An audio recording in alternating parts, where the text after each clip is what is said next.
कितना खुशी के बात बाटे। 1 साल के बाद रक्षाबंधन के त्योहार आवेला। अपना भाई खातिर अपन बहिन सब राखी के दिन के इंतजार करली से हम अपना भाई के राखी बांधम, गीत गा गा के बांधम।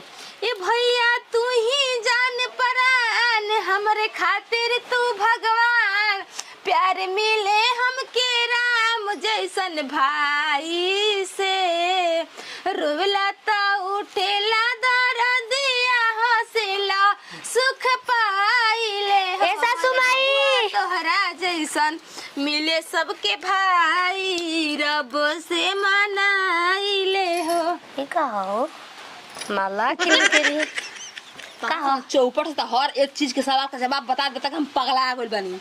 देख ताकत कैसे खा करी खाई ना भोसरो तू बड़ा मिठाई लगा तो खा ले 76 75 तो ना कैसे सुबह सुबह ना हाथ हो के आगे नहीं बोलो तो बोलो का काम बा अब लाते से लतिया तक छिनार कहीं का।